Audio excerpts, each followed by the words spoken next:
오늘 말씀의 제목은 무지개를 보시는 하나님이란 제목으로 말씀 나누기를 원합니다. 9장은 이제 하나님께서 노아와 무지개 언약을 맺는 그런 내용입니다. 그런데 이 9장을 이야기하기에 앞서서 우리가 8장 17절 말씀을 한번 먼저 읽어보겠습니다. 읽겠습니다. 시작. 너와 함께한 모든 혈육 있는 생물, 곧 새와 가축과 땅에 기는 모든 것을 다 이끌어내라. 이것들이 땅에서 생육하고 땅에서 번성하리라 하시네.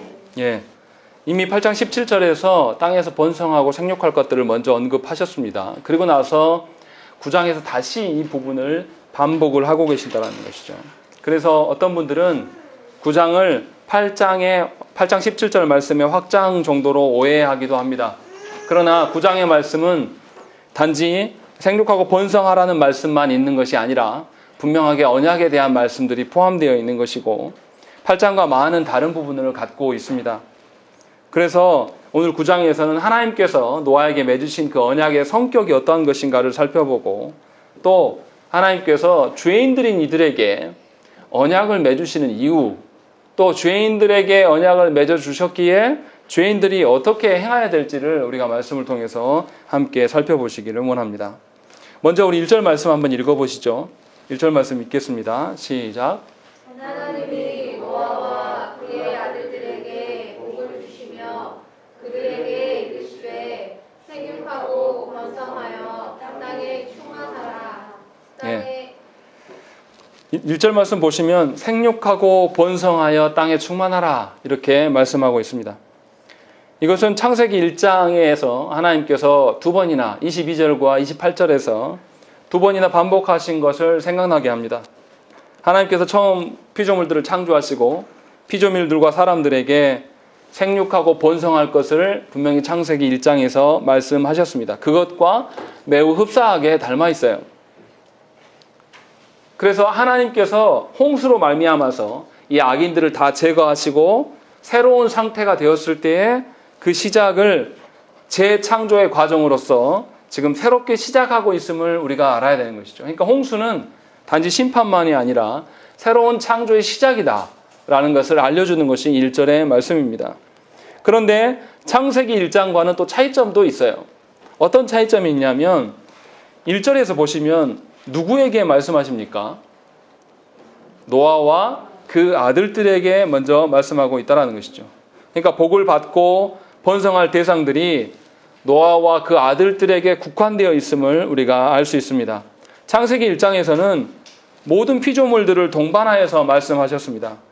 그리고 8장 17절에서도 너와 함께한 모든 혈육 있는 생물 이렇게 말씀하시면서 모든 생물을 포함하여서 말씀하십니다. 그런데 9장 1절에서는 보면 노아와 노아의 아들들도 제한하고 있다는 것입니다.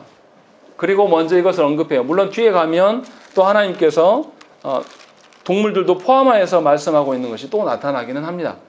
분명히 그러나 1절에서는 죄인들에게도 불구하고 그러니까 이 하나님께서 홍수를 통하여서 심판하시고 다시 심판하신 것으로 그것이 목적이 아니라 재창조가 목적인데 이 재창조된 세계를 누구한테 주냐면 죄인들에게 주고 계신다는 것이죠. 죄인들임에도 불구하고 하나님께서는 여전히 생육하고 번성하여 땅에 충만할 기회를 주고 계신다는 것입니다. 이것이 하나님의 복입니다.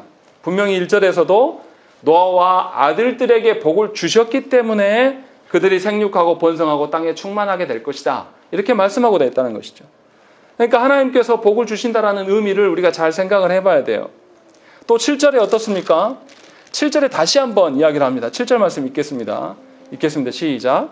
너희는 생육하고 번성하며 땅에 가득하여 그 위에서 번성하라 하셨더라. 예, 분명하게 1절부터 7절까지 전체 내용이 다시금 생육하고 번성할 것들을 이야기를 하고 있어요. 누구 중심이냐면 노아와 노아의 아들들 중심으로 지금 이 이야기를 하고 계신다는 거죠. 그러니까 분명히 하나님께서 복을 주셨는데 그 복의 내용이 죄인들에게 번성할 수 있는 기회를 주신다는 것입니다. 이것이 복이라는 거예요. 그런데 이 창세기에서 계속 우리가 이제 보면 창세기의 창조의 사건들, 또 타락하고 홍수가 일어나는 사건들이 창세기, 성경에만 나오는 것이 아니라 고대 신화들에도 동일한 패턴으로 나와요.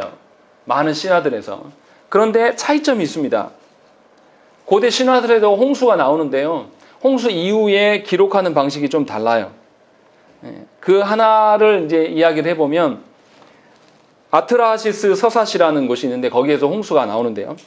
홍수 신화에서는 무엇 때문에 신이 홍수를 냈느냐라는 그 원인을 이야기할 때 지구가 사람이 너무 많아서 홍수로 인하여서 사람들을 제거하고 남겨진 사람들에게 이제 기회를 주는 방식. 그래서 홍수의 목적이 인류를 살리기 위해서 인구를 줄이는 방식을 택했다. 이런 식으로 기록을 하고 있습니다. 그런데 이러한 생각들이 고대 신화에만 있냐? 그렇지 않다라는 것이죠.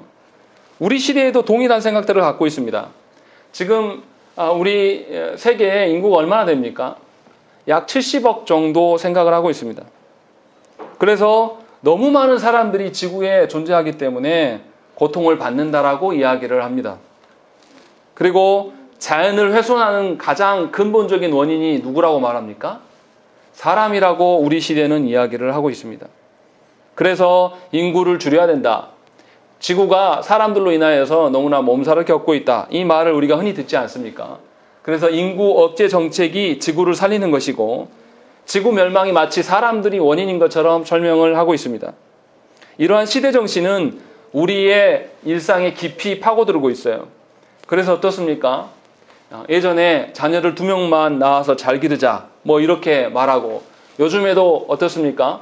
자녀를 2명 정도 낳는 것이 합리적이고 현대적인 생각인 것처럼 이야기를 합니다. 심지어 어떤 부모는 자녀를 낳아놓는 것만은 무책임한 것이다. 그리고 그 자연을 사람답게 키우는 것이 사람을 사람답게 키우는 것이 합당한 부모의 태도다. 이런 것을 언론에서 조장합니다. 그래서 마치 뭔가 재산이 없으면 자녀를 낳으면 안 될 것처럼 그리고 뭔가 대책 없이 자녀를 막 낳는 것은 짐승처럼 여기는 그런 성향들이 우리 시대의 시대정신입니다. 우리가 다 그런 생각들을 갖고 있어요. 그래서 인구가 사람들이 많아지는 것이 모든 것의 재앙인 것처럼 여기기 시작했다는 것이죠. 그러나 분명하게 9장 1절에서는 하나님의 복주심이 본성합니다. 분명하게 말씀하고 있다는 것이죠. 심지어 우리 시대 어떻습니까? 자녀를 양육하는 것이 아주 재앙처럼 여깁니다. 자녀 하나를 키우려면 얼마나 뼈 빠진지 아냐 하면서 자녀 하나가 몇 살 때까지 얼마가 계산이 드는지 돈 계산을 하고 있고 그것으로 인하여서 한 명을 낳으려면 최소 몇 억이 있어야 된다. 뭐 이런 것들로 하면서 자녀를 키울 수 없는 것처럼 설명을 해댑니다.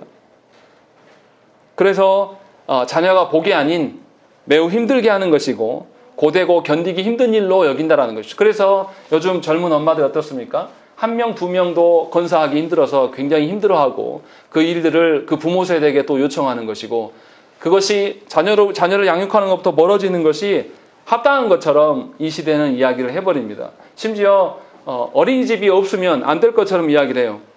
원래 어린이집이 있었습니까?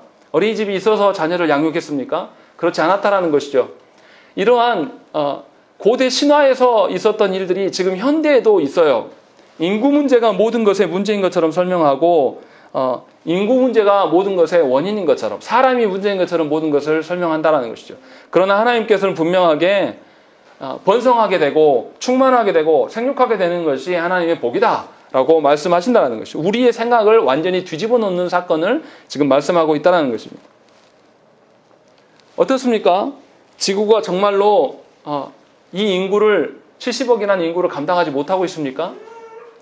지금 그거 아십니까? 농작물들을 미국에 정말로 많은 농산물이 생산되는데 그 농산물을 전 세계에 다 주지 않아요.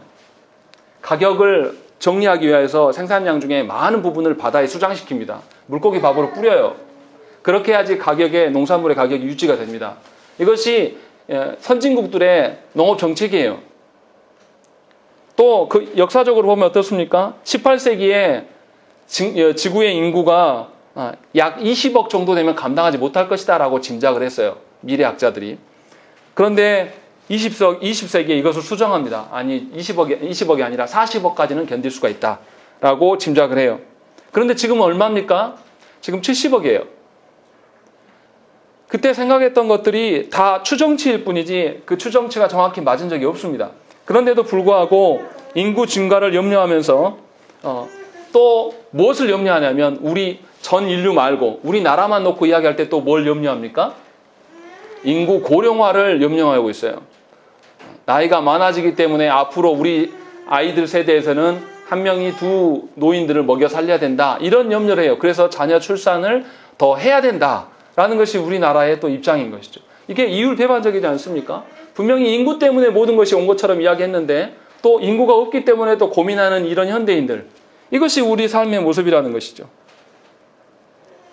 인구 증가를 염려하면서도 동시에 고령화 사회를 염려하는 것이 우리들의 인간의 어떤 과학적인 생각이고 추정치라는 것입니다. 인간의 한계가 정말 무엇인지를 확실히 보여주고 있는 사건이 바로 우리 시대의 모습이에요. 인구 증가를 염려하면서도 고령화되는 것을 또 염려하는. 그런데 말씀에서는 분명하게 뭐라고 말씀하시냐면 생육하고 번성하여 땅에 충만하라고 말씀하시며 이것이 하나님께서 주시는 복임을 말씀하고 있다는 것입니다. 그러니까 저와 여러분들이 자녀를 낳고 자녀를 양육하는 것이 복인 줄 알아야 돼요. 그런데 대부분 다 이런 생각들이 없어요. 안타까운 것은 젊은이들에게는 이런 생각이 더 없습니다. 자녀에 대한 계획들을 물어보면 대부분 다 많아야 2명입니다. 하나님께서 주신 복을 본인이 조절하는 거죠. 본인이 조절하면서 그 복을 하나님께서 주신 복대로 받지 않는다는 것이 우리 현대인들의 생각입니다. 여러분들은 어떻습니까? 물론 저도 거기에서 벗어날 수 없는 사람이에요. 저도 2명밖에 안 낳았으니까. 그러나 분명하게 성경에서 무엇을 복으로 말씀하시는가를 잘 생각을 해봐야 한다는 것이죠.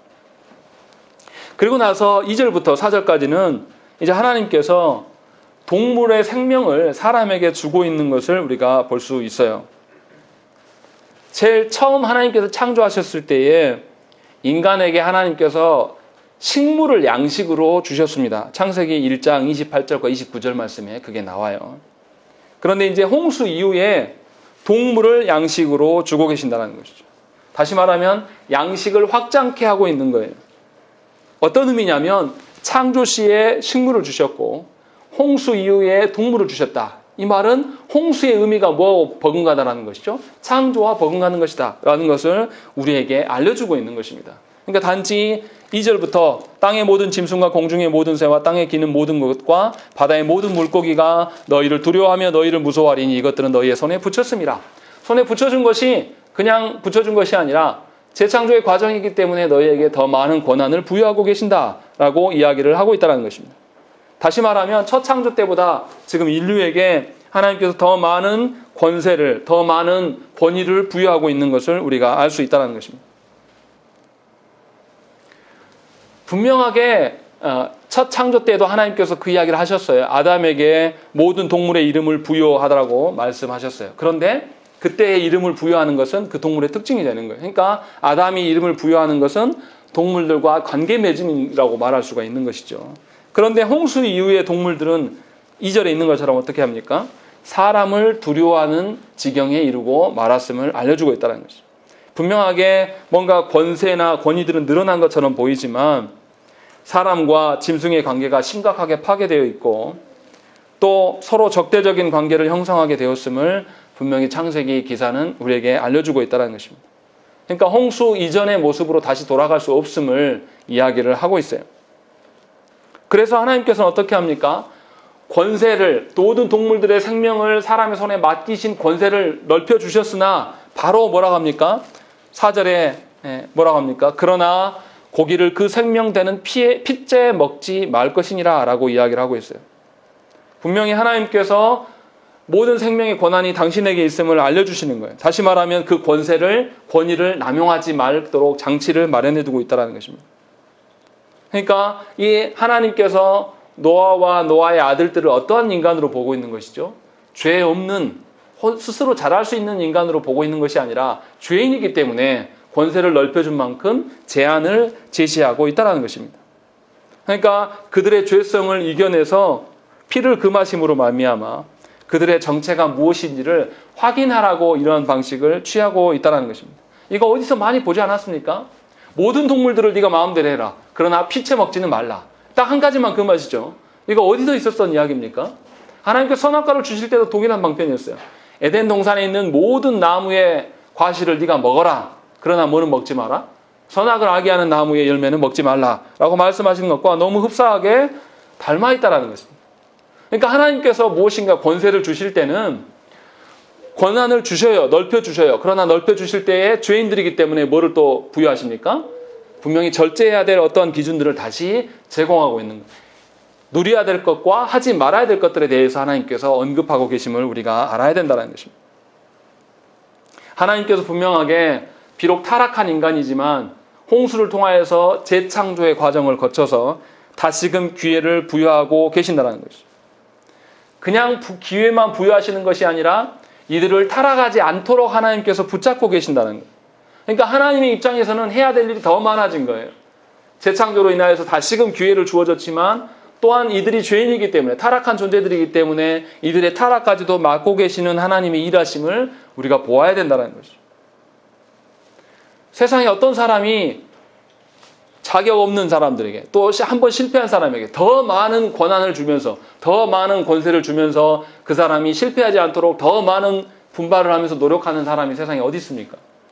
부모라고 해서 자녀들에게 그렇게 사랑합니까? 아니요. 그런 부모 못 봤어요. 부모들도 실패하는 자녀에게 기대하는 것은 적당한 선이에요. 그 이상 너무 더 많은 권한을 부여하지 않습니다. 네가 실패했으니까 더 큰 사업을 해봐라. 이렇게 밀어주는 부모는 제가 본 적이 없습니다. 또 그 부모가 자녀들 향하여서 실패하지 않도록 더 큰 짐을 짊어가고 가는 부모도 없다는 것입니다. 그러나 우리 하나님께서는 분명하게 우리에게 타락한 죄인들인 우리에게 권한과 권세를 더 많이 부여하시고 그것도 부족하여서 이들이 죄인이기 때문에 죄의 문제를 다룰 수 있도록 절제해 나갈 수 있는 어떤 장치를 또 마련하고 계심을 저와 여러분들이 보아야 된다는 것입니다. 그러니까 인생에 살아가면서 어렸을 때 있다가 성인이 돼가면 어떤 권한이 넓어져요. 권세가 넓어집니다. 그러면 권한이 넓어지고 권세가 넓어진 것만 좋아해서는 안 된다는 것입니다. 많은 사람들이 자신에게 부여진 권한과 권세만을 강조하는 경향이 굉장히 커요. 특별히 기독교인들이 그러한 불량한 태도들을 갖고 있습니다. 하나님께 택함 받은 백성에 대한 강조점은 굉장히 많이 합니다. 그러나 택함을 받았기 때문에 더욱더 하나님 앞에 절제돼야 되고 더욱더 하나님의 말씀의 기준 안에 서야 되는 것에 대한 것들의 엄격함이 현저하게 부족한 것이에요. 그러니까 기독교인들이 세상에서 욕을 먹을 수밖에 없는 것입니다. 분명히 저와 여러분들은 자격 없는 죄인들입니다. 자격 없는 죄인들에게 하나님 나라의 어떠함을 맛보도록 권한과 권세를 확장해 주셨단 말이에요. 그렇다면 저와 여러분들은 어떤 절제함을 가져야 되겠습니까? 하나님 나라의 기준들을 갖는 절제를 가지셔야 된다는 거예요. 예수를 믿었는데도 예수 믿기 전과 절제함이 없어요. 똑같이 살아간단 말이에요. 예수를 믿었는데도 말씀의 기준을 나한테 적용하고 말씀의 기준으로 말미암아서 하나님께서 원하시는 인생을 살려고 하는 의지가 없어요. 그렇다면 남은 것은 심판밖에 없습니다. 하나님께서 분명히 홍수를 심판이 아니라 재창조의 기회로 노아와 노아의 후손들에게 주고 계신단 말이에요. 우리는 노아의 후손이지 않습니까? 그렇게 주시는데도 불구하고 권한이 넓어지는 것에만 눈을 크게 뜬다라면 저와 여러분들은 뭔가 이상한 신자인 거예요. 하나님의 자녀라고 말하기가 어렵다라는 것입니다. 그러니까 이런 거예요. 예수 믿는 자들이 교회가 목사가 정치권에서까지 나와서 가지고 자기가 정치에까지 기독교 정당을 만들겠다고 하는 것은 고난의 확장입니다. 하나님이 허락하시지 않았는데도 본인이 확장하고 싶으신 거예요. 그런데 그에게 절제함은 드러나지 않아요. 심지어 말하는 중에도 얼마나 절제함이 없으면 하나님 꼼짝 말하고 이야기를 하잖아요. 그게 어떻게 신자입니까? 그게 하나님의 자녀라고 말할 수 있겠습니까? 근데 그 사람에게만 이러한 모습이 드러나는 것이 아니라는 것입니다. 우리가 하나님께 기도할 때 이 땅에서 살아갈 때 우리의 권한과 권세가 많아지기를 얼마나 원하는지 몰라요. 대부분의 기도 제목이 다 그겁니다. 심지어 목사님 저도 그래요. 하나님 더 많은 영혼을 보내주시고 더 많은 영혼을 목양할 수 있는 그런 권세자가 돼달라고 은연 중에 욕망함이 제 안에 있다는 것이죠. 그러나 중요한 것은 그 권한과 권세가 하나님께로부터 온 것이고 그 하나님께로부터 온 권한과 권세가 훼손되지 않도록 더 염려하고 그 앞에서 벌벌 떠는 모습이 우리 안에 없다라는 것입니다. 이것이 지금 오늘 말씀에서 드러나는 내용이에요. 분명히 하나님은 모든 동물을 너희들의 손에 붙였다라고 말씀하심과 동시에 그러나 핏째 먹지 말라라고 또 다른 기준들을 제공하고 있음을 저와 여러분들이 분명히 보셔야 된다는 것입니다. 그리고 하나님 더 큰 문제를 다루고 있어요. 이제 생명체를 죽이다 보면 사람을 죽이는 것도 능해질 수밖에 없어요. 그래서 5절, 6절 말씀에 무슨 이야기 하십니까? 우리 5절, 6절 말씀 읽겠습니다. 시작. 내가 반드시 너희의 피, 곧 너희의 생명의 피를 찾으리니 짐승이면 그 짐승에게서 사람이나 사람의 형제면 그에게서 그의 생명을 찾으리라. 다른 사람의 피를 흘리면 그 사람의 피도 흘릴 것이니 이는 하나님이 자기 형상대로 사람을 지으셨음이니라. 예, 하나님께서 동물의 생명을 사람의 손에 붙여주신 고난 확장만 이야기하시는 것이 아니라 이제 동물의 생명에서 사람의 생명으로 확장되어서 말씀하고 계신다는 것이죠. 고난과 권세를 더 많이 누리는 자일수록 교만에 빠질 수밖에 없습니다. 그것이 타락한 인간의 본성이에요. 그런데 하나님께서 그 타락한 자들에게 큰 제어 장치를 마련해 주시는 것이죠. 사람을 죽인 자는 하나님의 형상을 멸하는 자로 여기겠다라고 말하는 것이죠. 그러니까 살인은 사람들 간의 문제가 아닙니다. 하나님의 형상을 훼손하는 일이기 때문에 하나님과의 관계를 훼손하는 일이에요. 그러나 성경에서는 누구를 물리적으로 찔러 죽여야지만 살인이라고 말하지 않는다는 것이죠. 누구를 미워하고 증오하는 것 자체도 이미 살인한 것으로 성경은 간주하고 있다는 것입니다. 그러니까 저와 여러분들이 누구를 사랑하는 것은 하나님의 형상이기 때문에 사랑하는 것이고 하나님의 형상이기 때문에 그들을 보존해야 되는 것이에요. 그가 아무리 내 원수고 나와 관계가 틀어져 있고 나를 싫어하는 인간이라 할지라도 그 사람에게서 하나님의 형상이 분명히 존재한다는 것을 아시고 하나님이 계시기 때문에 우리가 그를 사랑하는 거예요. 하나님이 계시기 때문에 그를 존중해야 하는 것이죠. 그렇지 않다면 우리는 하나님의 관계를 우리 스스로 훼손하는 것입니다. 그리고 하나님께서 하나님과의 관계가 훼손된 다른 영혼의 관계, 다른 영혼을 죽이고자 하는 마음으로 살아가는 그 관계 훼손을 범하는 자는 하나님께서 친히 그 생명을 찾으실 것을 5절에서 더욱 강조하고 있는 것입니다. 그러니까 우리가 분명히 알아야 돼요. 누구를 사랑하는 것은 그 사람을 사랑할 만해서 사랑하는 것이 절대 아니에요.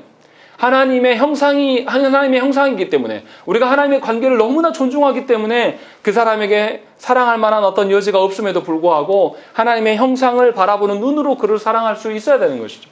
이것이 신자의 삶이고 이것이 신자의 살아가는 사람들과의 관계 형성 방식이에요. 그것을 분명하게 이야기를 하고 있다는 것입니다. 그래서 9장의 말씀은 중요한 거예요. 하나님께서 범죄자들에게 노아와 노아의 그 아들들에게 후손들에게 지금 이 말씀을 하고 있는 것 이유를 분명히 아셔야 된다는 것이죠. 신자된 우리들이 과연 그렇게 살아가는 존재인가를 돌아봐야 돼요. 나한테 잘해주고 나한테 친절하게 하면은 그 사람을 좋아하고 나에게 좀 퉁명스러운 말을 던지고 아픈 말을 던지는 사람은 듣기 싫어하는 것은 아주 어리석은 것이죠. 그 사람에게는 어떠한 권한과 권세도 넓혀줄 수가 없습니다. 왜냐하면 권한과 권세가 넓혀질수록 바로 교만하여서 타락하여서 하나님부터 떨어져 갔기 때문에. 오히려 뒤집어서 설명하면 하나님께서 나의 권세를 축소시키고 권한을 축소시키는 것은 하나님 나를 보존하신 것일 수도 있습니다. 또 반대로 이야기하면 내가 그만큼 미성숙한 것이죠. 여전히 나는 나에게 잘해준 기브 앤 테이크 방식으로 사람을 바라보고 있는 거예요. 거기에서 깨어나셔야 됩니다. 그렇지 아니하면 어떤 영혼도 품을 수 없어요. 그 영혼이 내 말을 들을만 하면 말하고 듣지 않을 것 같으면 복음을 전하지 않는다? 이것은 그 사람이 하나님의 형상을 존중 여기지 않기 때문에 그런 삶의 방식을 택하는 거예요. 그 사람이 하나님의 형상이고 훼손된 형상이면 회복돼야 될 거 아닙니까? 그 사람이 어떠한 관계에 어떤 처지에 있던 것이 중요한 것이 아니라 하나님의 형상으로 바라보는 것이 이처럼 중요한 것이고 하나님께서는 재창조되어지는 이 시기에 이것을 처음 강조하면서 말씀하고 계신다는 거예요. 그러니까 분명히 타락한 자들에게 우리가 어떻게 해야 됩니까? 하나님의 형상의 회복의 측면으로서 그들에게 복음을 증거해야 되는 거예요. 그가 안 듣는다고요? 그가 복음을 들으면 내 관계가 깨진다고요? 아무런 상관없습니다. 하나님의 형상이 살아가는 게 더 중요한 것이에요.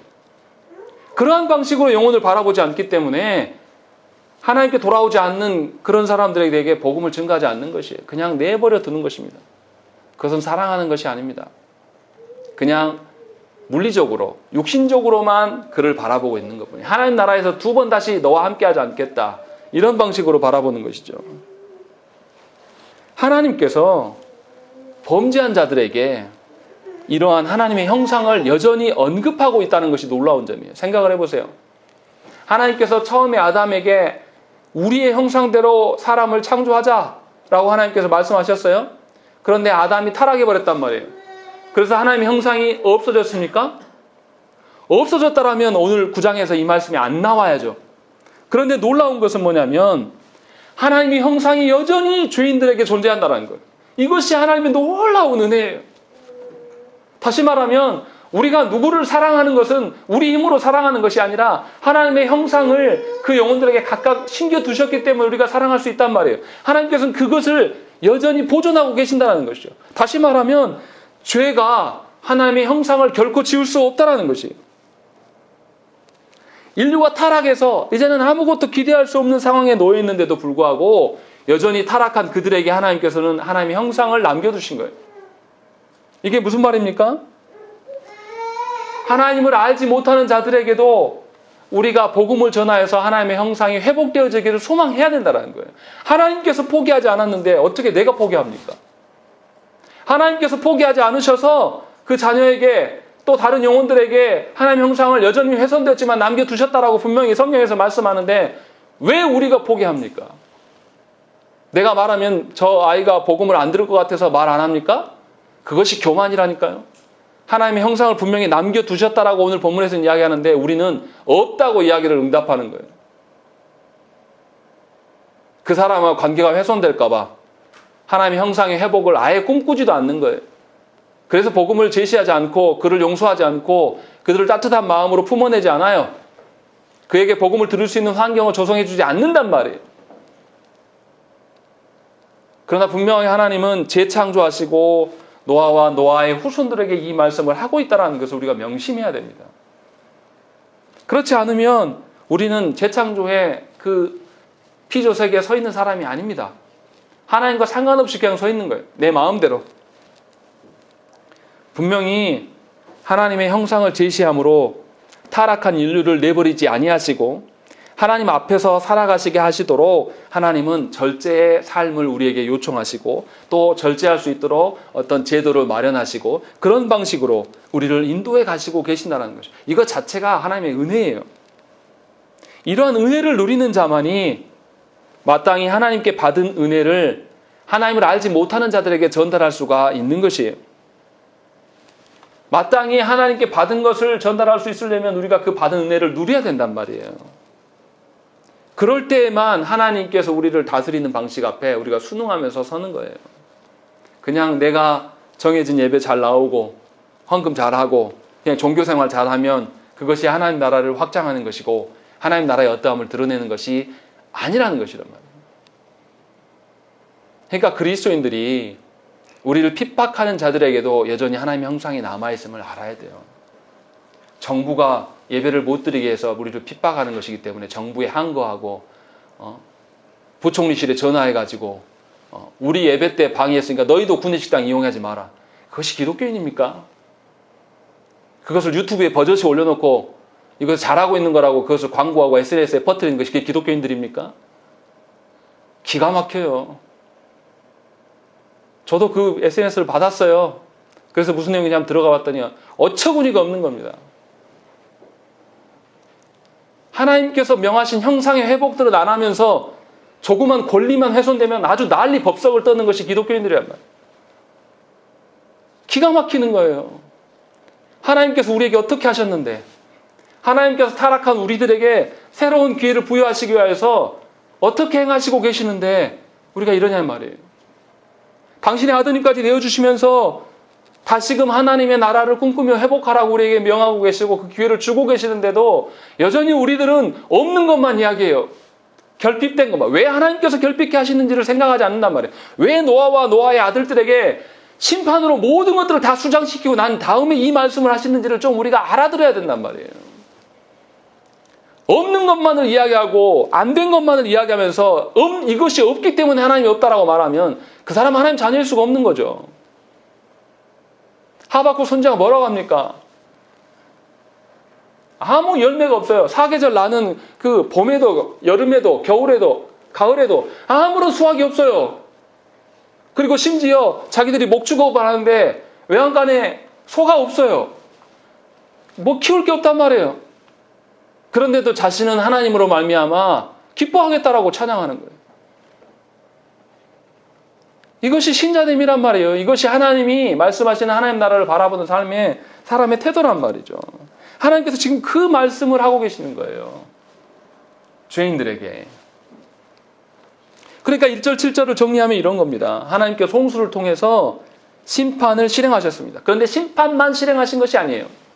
노아와 노아의 그 아들들, 죄인들에게 새로운 피조 세계를 부여하시고 새롭게 시작할 수 있는 출발점을 제시하고 계신다는 것이죠. 그래서 죄로 말미암아 죽음 가운데 놓일 수밖에 없는 인류에게 새로운 시작을 부여하시는 거예요.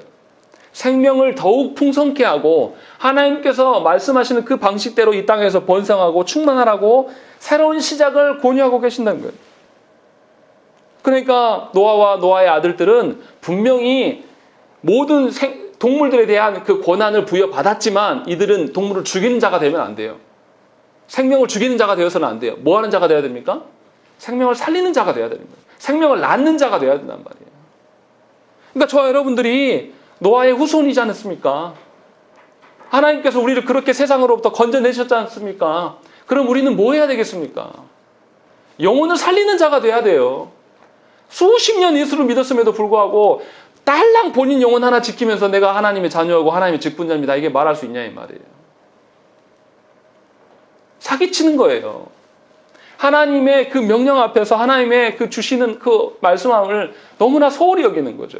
하나님이 어떠한 심정으로 우리에게 이것을 제시하고 계시는가에 대해서 아무런 감각이 없는 겁니다. 그래서 하나님은 8절부터 다시금 8절부터 17절에 다시금 언약에 대해서 또 말씀하시는 거예요. 보세요. 8절부터 17절 말씀 보시면 우리 8절, 9절, 10절 말씀 읽겠습니다. 읽겠습니다. 시작. 하나님이 노아와 그와 함께한 아들들에게 말씀하여 이르시되 내가 내 언약을 너희와 너희 후손과 너희와 함께한 모든 생물 곧 너희와 함께한 새와 가축과 땅의 모든 생물에게 세우리니 강물에서 나온 모든 것 곧 땅의 모든 짐승에게니라. 예, 하나님께서 언약을 말씀하세요. 그런데 특이하게 말씀하십니다. 뭐라고 하냐면 9절에 보시면 내 언약이라고 말씀하세요. 나의 언약, 너희 언약이라고 말씀하시지 않고 나의 언약이다라고 말씀하시고 10절과 11절 말씀 뭐냐면 그 언약을 뭐라고 하시냐면 10절 보시면 세우리니 라고 말씀하시고 11절에도 보면 내가 너희와 언약을 세우리니 라고 말씀하신다는 것입니다. 이게 굉장히 독특한 말씀이에요. 일반적으로 언약, 계약은 쌍방간에 이루어지는 것입니다. 그래서 계약을 세운다 하지 않고 맺는다라고 많이 이야기를 해요. 그리고 언약을 이야기할 때도 언약 당사자 모두를 포함해서 언약을 이야기해요. 그러니까 내 언약이라고 말하지 않는다는 것이죠. 우리의 언약이라고 말하는 것이 정상적이에요. 그런데도 하나님께서는 나의 언약이로 명명하고 계신다는 것이죠. 그리고 하나님께서 친히 언약을 세워가겠다. 네가 세워야 된다. 네가 순종해야 돼. 이렇게 말하는 게 아니라 내가 세워가겠다라고 말씀하시는 거예요. 그러니까 우리가 하나 생각을 해봐야 되는 것이죠. 왜 하나님 이렇게 말씀하시는가를 잘 생각해 봐야 됩니다. 노아 언약 이전에 언약이 있었습니까? 없었습니까? 있었어요. 있었기 때문에 언약에 대한 것들, 이미 언약을 뭔가를 있었는데 그 언약을 이제 하나님께서 세워가겠다라고 말씀하신다는 것은 그 전에 언약이 뭔가 있었다는 것이고 그 언약을 친히 이루실 것을 말씀하고 있는 거예요. 호세아서 6장 7절 말씀에 보면 뭐라고 되어 있냐면 그들은 아담처럼 언약을 어기고 거기에서 나를 반역하였느니라 라고 이야기하는 거예요. 그러니까 아담에게 하나님께서 언약을 세워놓으셨습니까? 안 세워놓으셨습니까? 그때도 이미 있었다라는 거예요. 그래서 그들이 아담처럼 언약을 어겼다. 아담도 언약을 어겼다라고 말하고 있는 거예요. 그러니까 이미 아담에게 언약이 있었고 그 언약을 파기했다는 거예요. 아담이. 그러니까 노아 언약은 아담과 맺은 그 언약에 대해서 다시금 하나님께서 갱신하시는 거예요. 파괴되어 버린 그 언약을 다시금 가져와서 복구하시는 언약이란 말이죠. 그러니까 첫 창조 시에 하나님께서 하나님의 형상을 언급하신 점, 또 짐승들을 다스리게 하신 점, 또 생육하고 번성하라는 명령, 또 식물을 양식으로 주신 점, 선악과를 먹지 말라는 점, 이런 점이 홍수 이후에 노아에게 명하신 것과 매우 흡사하게 닮아 있습니다. 여전히 하나님께서 노아에게도 무슨 이야기 합니까? 하나님의 형상을 언급하고 있고, 또 짐승들을 다스리게 하시고, 또 생육하고 번성할 것들을 명하시고, 식물뿐만 아니라 짐승까지도 먹거리로 주시는 것, 또 선악과를 주실 때처럼 모든 것들을 네가 소유하되 이것만은 조심해라, 이런 방식, 똑같이 모든 짐승들을 너에게 맡기지만 피채는 먹지 말아라, 생명 존중에 대한 이야기들을 하나님께서 명하고 계신다는 점, 이런 점에서 지금 9장에서 나타나는 것들은 뭐냐면 처음 창조할 때 하나님께서 언약을 다시금 반복하고 계신 것을 우리가 알 수 있다는 것입니다. 무슨 의미입니까? 이미 인류가 아담으로 말미암아 이 언약을 실패했어요. 실패했음에도, 다시 말하면 실패라고 해서 그렇지만 불순종했단 말이에요. 하나님의 말씀에 불순종했어요. 불순종한 인류에게 하나님께서 포기하고 전부 쓸어버리시는 것이 아니라 다시금 언약을 이야기하시면서 다시금 언약에 대한 이야기를 꺼내고 있는 거예요. 그럼 이 언약을 회복하시겠다는 것입니까? 아니면 포기하시겠다는 것입니까? 회복하고 계시는 거예요. 지금 언약을 갱신하고 있는 거예요. 아담이 그랬으나 내가 다시금 너희와 언약을 맺기를 원한다 라고 이야기하면서 이것은 나의 언약이다, 그리고 내가 세운다 라고 말씀하시면서 너희들이 실패하였으나 언약을 내가 이뤄갈 것이다 라고 말씀하고 있는 것이죠. 그리고 나서 계속 그 이후에 무슨 이야기가 나오냐면 언약에 대한, 이 언약이 반드시 실현될 것이다. 누구 때문에? 하나님 때문에 실현될 것이고, 너희가 못 믿으니까 이 언약에 실현될 수 있는 증거물을 너희에게 주겠다라고 말씀하시는 것이 그 다음의 내용이란 말이죠. 그래서 8절부터 17절 말씀은 하나님께서 노아와 맺은 언약에 대한 이야기들이 나와 있어요. 언약의 특징이 몇 개 나와 있는 것이죠. 10절 말씀에서 재밌는 게 뭡니까? 10절 말씀에 보면 분명히 9절에서는 그 언약의 대상자가 너와 너희 후손이라고 분명히 이야기를 하셨어요. 그런데 10절에서는 언약의 대상자가 누구까지 포함되어 있습니까? 모든 동식물까지 포함되고 있는 것을 우리가 알 수 있어요. 이게 무슨 의미인지를 제가 설명해 드리겠습니다. 자, 이사야서 11장에 보면 뭐가 나오냐면요, 하나님께서 회복하게 될 나라의 모습을 이사야 선지자가 설명해요. 근데 뭐라고 나와 있냐면 우리 어렸을 때 많이 들었던 찬양이에요. 제가 읽어드리겠습니다. 이사야서 11장 6절부터 9절 말씀입니다. 그때 이리가 어린 양과 함께 살며 표범이 어린 염소와 함께 누우며 송아지와 어린 사자와 살찐 짐승이 함께 있어 어린아이에게 끌리며 암소와 곰이 함께 먹으며 그것들의 새끼가 함께 엎드리며 사자가 소처럼 풀을 먹을 것이며 젖먹는 아이가 독사의 구멍에서 장난하며 젖된 어린아이가 독사의 굴에 손을 넣을 것이라. 내 거룩한 산 모든 곳에서 해됨도 없고 상함도 없을 것이니 이는 물이 바다를 덮은 같이 여호와를 아는 지식이 세상에 충만할 것임이니라. 이렇게 말씀한다는 것이죠. 왜 하나님께서 이루실 하나님 나라를 설명하는데 왜 동물들에 대한 이야기들을 즐비하게 설명하고 있을까요? 지금 무엇을 말하려고 지금 이 이야기를 하는 걸까요? 분명히 9장 1절에서는 노아와 노아의 자들들에게만 이 이야기를 하셨어요. 그런데 언약을 이야기하실 때는 10절에서 보면 짐승들까지도 다 포함해서 이야기한다는 것입니다. 하나님의 나라가 임재하게 될 때에 동물들이 이렇게 변화될 것이다. 온 짐승들이 이렇게 회복될 것이다. 잡아먹고 죽이는 관계가 아니라 그 약육강식의 방식으로 서로 죽이는 게 아니라 서로 뛰놀며 어울리고 있는 것이 드러날 것이다 라고 언급하는 것은 뭐냐면 이 언약이 누구 손에 달려있다는 것이죠? 하나님 손에 달려있다는 거예요. 짐승들이 언약을 압니까? 짐승들이 언약을 알아서 언약을 지키고 이렇게 해서 언약이 회복되는 것입니까? 그 말을 하려고 있는 것이 아니에요. 그러니까 언약을 짐승들이 이 노아 언약을 이야기할 때 짐승까지 포함해서 말씀하시는 것은 뭐냐면 언약의 대상자들이 그 언약 앞에 순종하든지 불순종하든지 간에 반드시 이 언약이 어떻게 된다고요? 성취될 것이다. 그 이야기를 하고 있는 거예요. 이해되시나요? 하나님께서 그렇게 언약을 주고 계시는 거예요. 짐승들까지도 이 노아의 언약 안에 다 포함시키겠다는 것은 반드시 하나님께서 이 언약대로 실현하시겠다는 거예요. 그러니까 하나님께서 이사야 선지자도 짐승에 대한 이야기를 하고 있는 거죠. 그뿐만이 아니에요. 생각을 해보세요. 우리가 구원하면 무슨 사건이 떠오릅니까? 구약 성경에서 구원에 관련된 사건 하면 우리가 뭘 떠오르죠? 노예된 자들을 건지심. 어디입니까?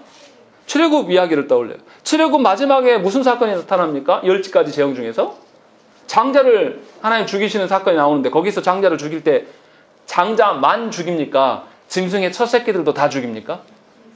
짐승의 첫 새끼까지 다 죽이셔요. 이것이 특이한 점이라는 거예요.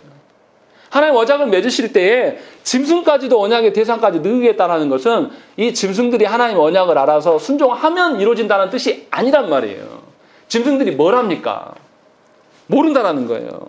그런데도 불구하고 하나님은 이 일들을 행하신다는 거예요. 다시 말하면 하나님께서 이 언약의 대상자들을 동물들까지 확대하는 것은 이 언약이 그 대상자들이 수락하거나 순종하지 않더라도 반드시 유효하고 실행될 것이다. 지금 그것을 확증해서 보여주고 있다는 것이죠. 그러니 얼마나 하나님의 놀라운 은혜입니까? 그러니 하나님께서 얼마나 지금 노아와 노아의 후손들에게 엄청난 은혜를 공급하고 계십니까? 그러니까 하나님께서 언약하신 것은 반드시 실현되는 거예요, 그냥. 그러니까 우리가 어디 안에 있어야 돼요? 언약하에 머물러야 되는 것이 너무나 당연한 거예요. 그것을 보여주고 있는 거예요. 그뿐만이 아니에요. 하나님께서 왜 무지개로 그 증거를 삼으셨을까요? 한번 생각을 해보세요. 왜 무지개를 생각했을까요? 권투 선수가 그런답니다. 권투 선수가 한 방 맞고 KO 경험이 있는 선수들은 만약에 라이트로 맞고 했으면 이렇게 오른쪽으로 들어올 거예요. 자기 편 왼쪽으로. 주먹이 들어오면 사람이 어떻게 됩니까? 머리로는 버티야지라고 생각하지만 어떻게 해요? 나도 모르게 움츠러들잖아요. 많이 맞아본 친구들이 겁을 먼저 먹는 것처럼 트라우마가 생겨요. 어떤 사건이 생기면. 그런데 홍수라는 트라우마를 한번 생각을 해보세요. 40일간 비가 왔고 아주 1년 넘게 노아의 방주에 갇혀 있다가 나와보니 모든 것이 싹 죽고 아무것도 없어요. 그러면 이 노아와 노아의 가족들은 구름만 끼면 어떤 생각을 하겠습니까? 또 비가 와서 다 잠길지 몰라. 이 트라우마가 생길까요? 안 생길까요? 반드시 생겨요. 우리는 지진 경험 안 해서 모르잖아요. 일본 사람들은 지진을 경험하면 정신상담을 받는데요. 생각을 해보세요. 땅에 온전한 데가 없다고 생각을 하면 얼마나 두렵겠습니까? 이런 트라우마가 생겨요. 그런데 하나님께서는 놀랍게도 뭐라고 말씀하십니까? 14절 읽어보시겠습니다. 읽겠습니다. 시작.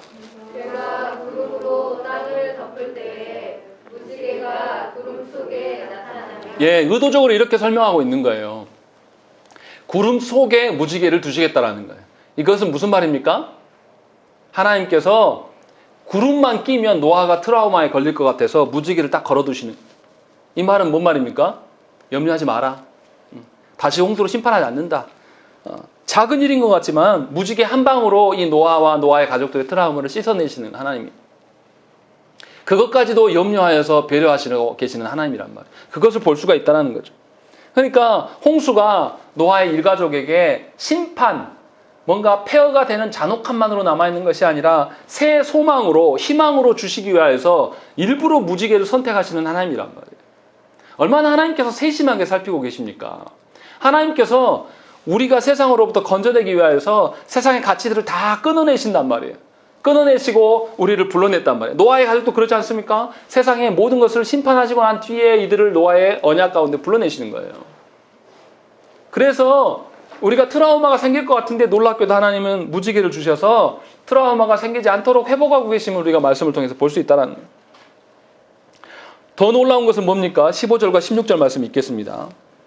시작. 내가 나와 너희와 이 육체를 가진 모든 생물 사이에 내 언약을 기억하리니 다시는 우리 모든 육체를 멸하는 홍수가 되지 아니할지라. 무지개가 구름 사이에 있으니 내가 보고 나 하나님과 모든 육체를 가진 땅의 모든 생물 사이에 영원한 언약을 기억하리라. 15절과 16절에 반복되는 것이 하나님께서 기억하시겠다라는 거예요. 15절에도 내가 나와 너희와 및 육체를 가진 모든 생물 사이에 내 언약을 기억하겠다. 16절에도 영원한 언약을 기억하겠다. 거예요. 하나님께서 기억하신다는 말이 굉장히 중요해요. 기억하신다는 것은 그들을 기억하셔서 끝까지 보존하시겠다는 약속입니다. 그리고 또 놀라운 것은 뭡니까? 무지개를 너희들이 봐라 이렇게 하지 않고 하나님 뭐라고 하세요? 16절에 무지개가 구름 사이에 있으리니 누가 본다고요? 내가 보고 나 하나님과 모든 육체. 그러니까 하나님께서도 무지개를 보신다는 말이에요.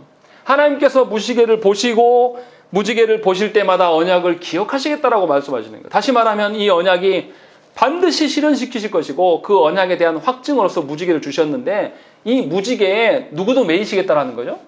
하나님께서도 이 무지개에 매이시겠다라는 거예요. 하나님이 무슨 언약에 매이실 필요가 있습니까? 그런데 하나님께서는 믿지 못하는 우리들, 하나님을 신뢰하지 못하는 우리들에게 하나님께서 이렇게 언약하에 철저하게 순응하고 계시는 것을 우리가 보여준다는 것이죠. 그뿐만이 아니에요. 이 하나님께서 뭐라고 합니까? 언약을 맺으실 때요. 생각을 해보세요. 하나님이 언약을 맺으시고 너희만 지켜 이렇게 하면 돼요. 근데 하나님 그렇게 안 하신단 말이에요. 뭐라 그러냐면 하나님께서 다시는 내가 홍수로 멸하지 않을 것이고 내가 반드시 너희를 지킬 것이다. 그러니까 하나님께서도 이 언약 앞에서 할 일과 하지 않을 일을 구별해서 말하고 있는 거예요.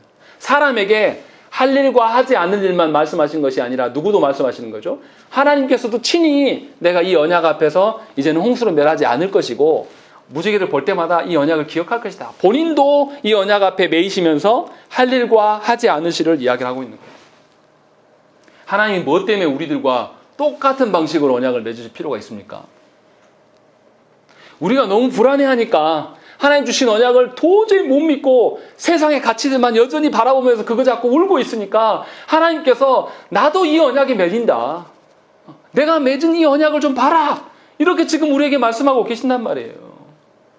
그런 방식으로 저와 여러분들을 불러놓으신 거예요. 그런데도 못 믿겠다라는 것은 하나님 자녀가 아닌 것밖에 답이 없죠. 어떻게 설명합니까? 하나님께서도 이렇게 친히 언약 앞에서 인간의 해야 될 일과 하지 말아야 될 것만 말씀하신 것이 아니라 하나님이신 그분도 해야 할 일과 하지 말아야 될 일들을 본인도 이 말씀에서 계속 언급하고 계신다는 거죠. 이게 얼마나 은혜예요. 제가 우리 아들이 저를 못 믿어할 때 저도 똑같은 방식으로 해요. 규현아, 네가 이거 하면 아빠도 이거 할게. 네가 이거 안 하면 아빠도 이거 안 한다. 이런 방식으로 해줘요. 그러면 안심해요. 믿어요. 하나님께서 그런 방식으로 우리에게 와요. 우리가 얼마나 어리석고 우리가 얼마나 연약하면 하나님께서 이렇게 행하신다는 것이죠. 그러니까 우리를 아주 어린아이처럼 보고 계신다는 거예요. 우리의 삶의 형편과 상황들을 하나님 모르시지 않아요.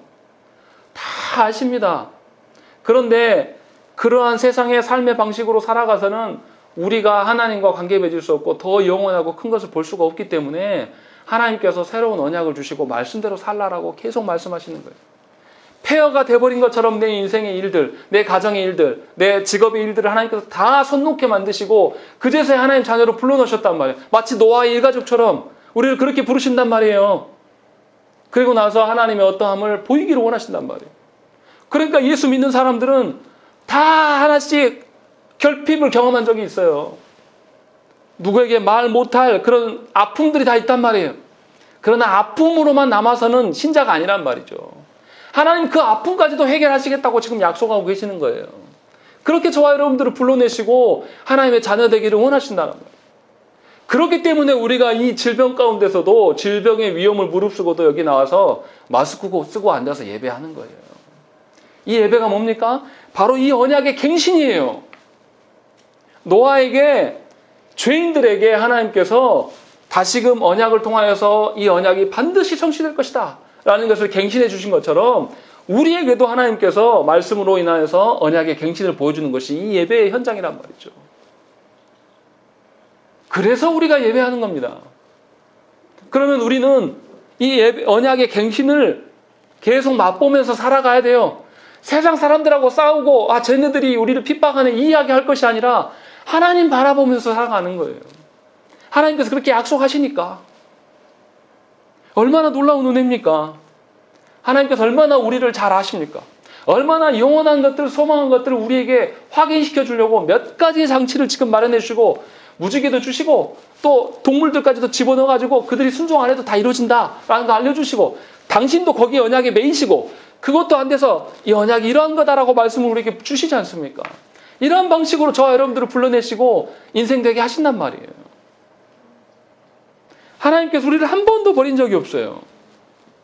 하나님께서 더 좋은 것을 주시기 위하여서 거짓된 것들, 세상의 것들을 놓기를 바라시고 계신다는 것입니다. 그러니까 말씀을 다 잃어버려도 오늘 제목을 기억하시면 돼요. 무지개를 바라보시는 하나님을 기억하세요. 우리만 무지개를 보는 게 아닙니다. 하나님께서도 그 언약에 증표되는 무지개를 보시겠다라고 약속하고 계신단 말이에요. 그리고 우리는 그 무지개를 늘 경험하고 살아가요. 우리의 삶에서 전혀 불가능할 것 같은 상황 속에서도 하나님은 우리를 존재하게 만드시고, 정말 죽을 것 같이 내 마음을 지킬 수 없는 그런 슬픔 속에서도 하나님은 놀랍게도 나를 살게 하시고 지키고 계신다는 것입니다. 설명은 잘 안 돼요. 왜 하나님 나에게서 그 중요한 것들을 다 앗아가셨습니까? 하나님 왜 나를 세상 사람들처럼 놔두지 않고 나에게 모든 것을 잃어버리게 하셨습니까? 설명은 잘 안 됩니다. 왜 그러신지 다 설명 안 돼요. 중요한 것은 그러함에도 불구하고 하나님은 우리를 사랑하신다. 당신이 불편한 지경에 이를 때까지 인간이시지 않아서 우리에게 매일 필요가 없으시더라도 당신은 친히 인간처럼 매이시기를 원하시면서 우리와 함께 하시기를 원하시는 것이 이 노아 언약 가운데 드러나 있다는 것입니다. 그러니까 우리가 얼마나 기쁜 것입니까? 우리가 온전한 순종을 이루지 못하여도 예수 그리스도께서 그 순종을 이루셨고, 또 우리가 그것을 깨닫지 못하니까 성령 하나님을 보내셔서 성령 하나님으로 말미암아 깨닫게 하신단 말이죠. 우리는 그저 우리의 마음을 하나님께 드리는 일만 하면 돼요. 하나님께서 그 약속하신 것을 보면서 와, 이렇게 2중, 3중, 4중 장치를 하나님 마련해 주셔서 우리를 지키고 계시구나. 그러한 삶을 사셔야 되는 거예요. 의무가 아니라 그러한 새로운 기회를 지금 우리에게 부여하고 계신다는 것이죠. 그러니까요, 더 쉬워요. 이렇게 기독교라고 욕먹는 사회에서, 이러한 기독교라고 욕먹는 시대 속에서 우리가 하나님 말씀대로 살면서 더욱 기뻐하고 사람들에게 그들의 그 속에 있는, 비록 훼손되었지만 하나님 형상을 보면서 그들을 사랑해주며 살면 세상이 우리를 욕하지 못합니다. 다른 교회는 다 욕먹어서 너희 교회는 좀 다르구나. 다른 사람들은 내가 아무개 집사는 아니었다고 생각하는데 당신은 진짜 예수 제대로 믿는 것 같다고. 이런 말 듣기가 너무 쉬운 시대예요. 우리가 그 가운데 놓여있단 말이에요. 그러니까 저와 여러분들이 이런 시대 속에서 더욱더 말씀을 붙들고 말씀을 의지하며 살아가면 하나님의 영광이 쉽게 더 찬란하게 빛을 발하는 시대 속에 놓여있음을 아셔야 된다는 것입니다. 기독교가 망해버리고 폐허가 되지 않았습니다. 하나님은 여전히 살아계시고 하나님이 여전히 그 언약으로 우리를 붙들고 계신다는 것입니다. 그것을 여러분들의 일상에서 늘 누리시기를 바랍니다. 여러분들의 일상에 작은 여러분들의 그 말 한마디, 행함 한마디, 표정 한마디가 하나가 세상 속에서 하나님께서 무지개를 보고 계심을 증거하는 자들로 드러내는 증거물 되시기를 간절히 축원합니다. 함께 기도하겠습니다.